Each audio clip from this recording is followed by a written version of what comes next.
नमस्कार, मैं हूं वीरेश सिंह। आईटीआई के टॉक शो में आपका स्वागत करता हूं। क्या रहे हो या आईटीआई? मैं तो इंजीनियर हूँ यार। इंजीनियर हो? हाँ। तो इंजीनियर होके ये काम करोगे मतलब? नहीं, मैं तो सारे फॉर्म भर रखे हैं। अब भाई बेरोजगारी इतनी है, क्या कर सकते हैं हम उसमें।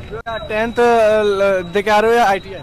मैं तो इंजीनियर हूँ यार। इंजीनियर हो? हाँ। तो इंजीनियर होके ये काम करोगे मतलब? नहीं, मैं तो सारे फॉर्म भर रखे हैं। अब भाई बेरोजगारी इतनी है, क्या कर सकते हैं हम उसमें।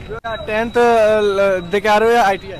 मैं तो इंजीनियर हूँ यार। इंजीनियर हो? हाँ। तो इंजीनियर होके ये काम करोगे मतलब? नहीं, मैं तो सारे फॉर्म भर रखे हैं। अब भाई बेरोजगारी इतनी है, क्या कर सकते इंजीनियर होके ये काम करोगे मतलब? हैं। नहीं, मैं तो सारे फॉर्म भर रखे हैं। अब भाई बेरोजगारी इतनी है, क्या कर सकते हैं हम उसमें। इस इंजीनियर की हंसी ना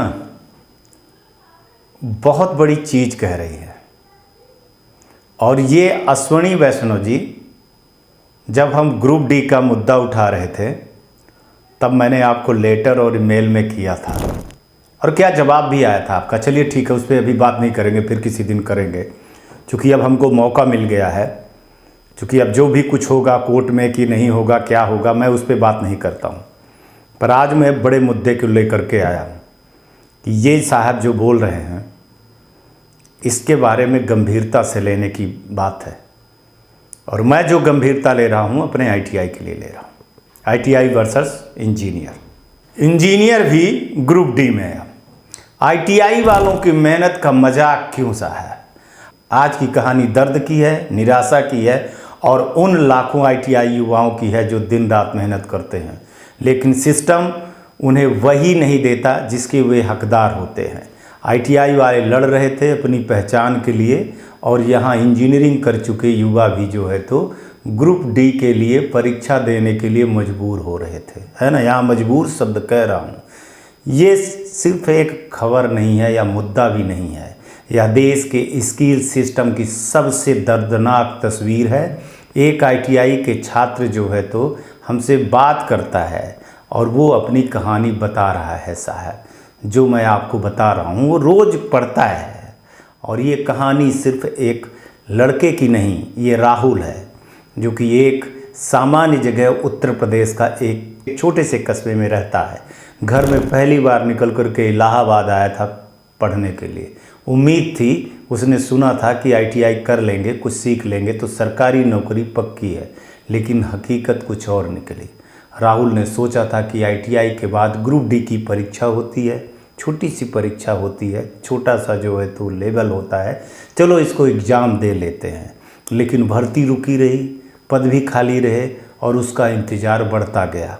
क्या हुआ, जब उसी पद के लिए पोस्टें आई तो पता चला कि बीटेक, एमटेक, बीसीए, एमसीए वाले पद भरे हैं, जिनको स्किल कुछ भी नहीं आता, स्किल के बारे में जानते नहीं हैं।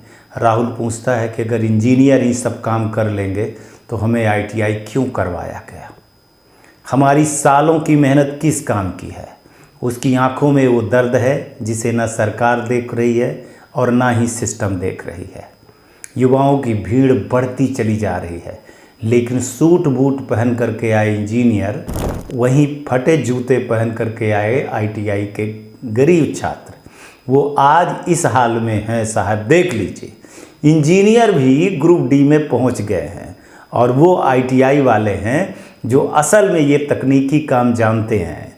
वे उसी लाइन में खड़े हैं जहां बाकी खड़े हैं, उम्मीदों और अपमान के बीच में फंसे हुए हैं। कुछ युवक कहते हैं कि हमारे ट्रेड का मजाक बना दिया गया। हम स्किल हैं लेकिन बेरोजगार हैं। हम 2 साल पढ़े और इंजीनियर यहाँ भी आ गए हैं, बताइए हमारी जगह लेने के लिए। ये शब्द किसी और के नहीं हैं, ये आपके ही घरों में उठती हुई वो आवाज़ें हैं जो कभी नहीं उठती है।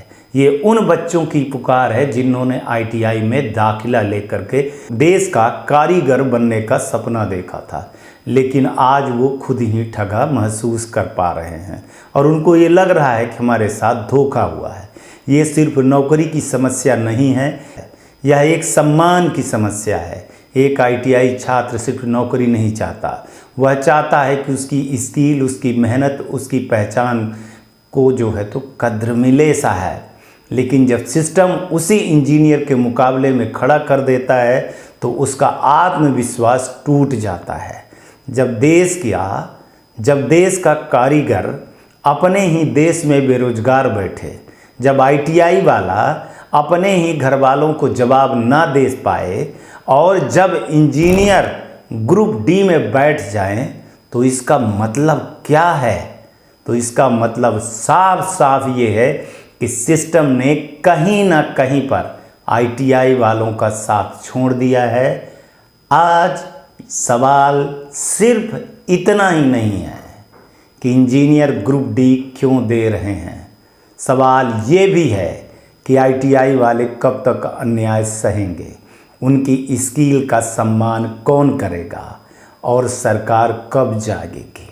यहाँ एक चीज़ बता दूँ, इसी चीज़ को लेकर के हमको सबसे बड़ी चिंता थी और हमने बहुत मुद्दे उठाए भी इसको लेकर के, लेकिन कोर्ट में चला गया केस, तो फिर हमारा बोलना बंद हो गया और हमने नहीं बनाया। फिर अभी भी कोर्ट में जो चीज़ें गई कि नहीं गई भगवान जाने, वकील साहब जाने, उनका काम जाने।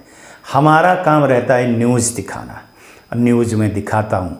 अभी कोई कोर्ट की डेट आई नहीं, हुआ लिस्टिंग की नहीं उस हुई, भगवान जाने, लेकिन हमको मौका मिल गया रेलवे से जवाब मांगने के लिए।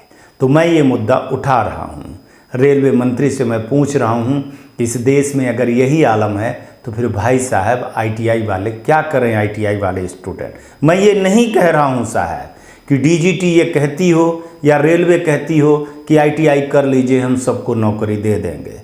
इस देश में भगवान भी उतर करके आ जाएंगे और खुद सबको नौकरी बांटने लगेंगे तो नौकरी नहीं बांट पाएंगे। लेकिन सवाल ये है कि ग्रुप डी जैसे एक छोटा सा पद पे अगर बी वाले, बीटेक वाले, एमटेक वाले आएंगे तो फिर उस भीड़ में, उस कंपटीशन में वो आईटीआई स्टूडेंट कहाँ फाइट करेगा साहब? उसकी सर्टिफिकेट की वैल्यू फिर क्या रह गई? उसकी मेहनत का जो है तो फल क्या रह गया? अब देख लीजिए ग्रुप डी के लिए भी हमारे देश में ये बेरोजगारी का आलम है साहब कि ग्रुप डी के लिए इंजीनियरिंग आ रहे हैं। अब मान के चलिए, मैं कह देता हूँ कि 32-33 हज़ार मान के चलिए कि पोस्ट ग्रुप डी की है साहब। उनके सामने बी, एमसीए, बीटेक वालों के सामने क्या आईटीआई वाले टिक पाएंगे या नहीं टिक पाएंगे? उनका लेवल और आईटीआई का लेवल में धरती आसमान का अंतर है। इंजीनियर इंजीनियर है साहब, आईटीआई वाला आईटीआई वाला है। कहीं ये सारी सीटें जो मेरे को शंका खाए जा रही है कि ये सारी सीटें जो है तो इंजीनियर ही ले जाएंगे, और जो कुर्सविचवा गैंग के जो कोचिंग पढ़ा रहे थे उनके हाथ में भी कुछ नहीं लगेगा। आईटीआई वालों के हाथ में तो नहीं लगेगा, लेकिन बाकी लोगों के हाथ में भी नहीं लगेगा। जो 10th पास बीए, बीकॉम, बीएससी वाले थे, जो सपने देख रहे थे, अब देखिएगा कि फाइट कितनी बड़ी बढ़ गई कि बीटेक और बी वाले आए हैं। इस पर कोई बोलने वाला नहीं है कि सरकार से सवाल पूछे, लेकिन मैं आपको मेल किया हूँ और सवाल पूछा हूँ जिसको आपको जवाब देना पड़ेगा, देश के रेल मंत्री साहब, ठीक है। और डीजीटी को भी मैंने बोला है कि सोचिएगा कि कम से कम, कहते हैं ना, एक कहावत मेरे को याद आ रही है कि एक मेरे मित्र थे तो गुजरात के थे, तो उन्होंने बोला कि साहब आजकल शेर जो है तो शहर आने लगा है। तो फिर हमने कहा साहब ऐसे क्यों? बोले आदमी जो है तो जंगल की तरफ जब जाने लगा तो शेर शहर आने लगा है। वैसे आज उनकी बात मेरे को याद आ गई है कि अब इंजीनियरिंग वाले जो है तो ग्रुप डी में आएंगे तो ये आईटीआई वाले कहाँ जाएंगे साहब? हमको तो नहीं लगता है कि इनका कहीं पे कुछ होगा। हालांकि मेरे शब्दों को कुछ लोगों को समझ में आया होगा, कुछ नहीं आया होगा, लेकिन देश पे बैठे हुए उन आईएएस और वो सिस्टम बनाने वाले लोगों को ये समझ में आ गया होगा कि मैं क्या कहना चाहता हूँ। कितने इंजीनियर हमारे देश में बैठे हुए हैं बेरोजगार, अगर वही छोटी छोटी नौकरी पर आवेदन करने लगेंगे तभी मैं सोचूं कि ये करोड़ों आवेदन क्यों आए हैं। अगर कहीं मान के चलिए कि 20 से 25 लाख भी इंजीनियरिंग का, अगर इंजीनियर लोगों का आवेदन आ गया होगा तो निश्चित ही पूरी सीट को अकेले खा लेंगे वो। फिर इसमें ना तो कोचिंग सेंटर में पढ़ने वाले लड़के कुछ कर पाएंगे और आईटीआई वालों को तो छोड़ ही दीजिए कि बेचारे क्या होंगे। इस सिस्टम पे आज मैं बड़ा सवाल छोड़ करके जा रहा हूँ कि आईटीआई वर्सेस इंजीनियरिंग दोनों अलग अलग चीज़ें हैं। इंजीनियर का काम होता है अलग और आईटीआई का काम होता है अलग। अगर इंजीनियर लोग आईटीआई का काम करने लगेंगे तो फिर आईटीआई वाले क्या करेंगे?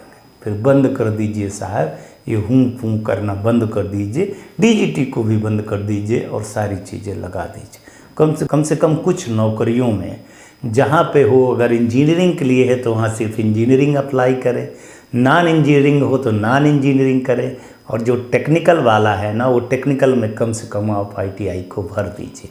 मेरे को एक और चिंता खाई जा रही है कि इसमें बीटेक के अलावा भी वो डिप्लोमाधारी भी लोग हैं। सोचिए कितनी बड़ी, फिर सीआईटीएस वाले भी हैं। सोचिए आईटीआई में जो सीआईटीएस किए हैं, जो गुरु हैं, वो भी इसी भाग दौड़ में। बताइए अब उन आईटीआई के लड़कों का क्या होगा? तो आज मैं बड़ा सवाल छोड़े जा रहा हूँ, लेकिन आपको मैं छोड़ूंगा नहीं रेल मंत्री जी, मैं आपको ये बता दे रहा हूँ। अभी तक मेरे जो है तो हाथ बंधे हुए थे, क्योंकि मीडिया ट्रायल नहीं होना चाहिए। मीडिया ट्रायल होता है तो एक मेल आ जाता है और एक फिर आपका जो है तो क्या होगा ये नहीं कह सकता हूँ, कि कहो तो ये चैनल ही बंद हो जाए। लेकिन चलिए, अभी ना तो कोई डेट पड़ी है और ना कुछ पड़ा हुआ है, लेकिन अब परीक्षाएं होंगी, परीक्षाएं होना चालू हो गई हैं, बहुत सारी चीज़ें हो रही हैं, तो मेरे को मौका मिल गया है। और अब तो कम से कम कोई नहीं बोलेगा, क्योंकि सबकी दुकानें बंद हो गई हैं। तो अब इकलौता वीरेश सिंह रह गए हैं जो बोलेंगे और आपको सोने नहीं देंगे। बाकी जो मर्जी आए जिसको, वो बोलता रहे और सोचता रहे। लेकिन रेलवे से और डीजीटी से सवाल तो आईटीआई टॉक शो जरूर करेगा, क्योंकि आईटीआई का ही न्यूज़ चैनल है। उसकी जवाबदारी है कि मुद्दा वो आईटीआई को ले करके ही उठाएगा। समझने वाले समझ गए होंगे। आज तक के लिए इतना ही। कल आएंगे तो फिर किसी नए मुद्दे पर बात करेंगे। तब तक आप लोग अपना ध्यान रखिए, आसपास सफाई रखिए, बड़े बुजुर्गों का सम्मान जरूर करिएगा, गाड़ी धीरे चलाइएगा, हेलमेट पहनिएगा और स्वदेशी जरूर अपनाइएगा। नमस्कार, जय हिंद, जय भारत।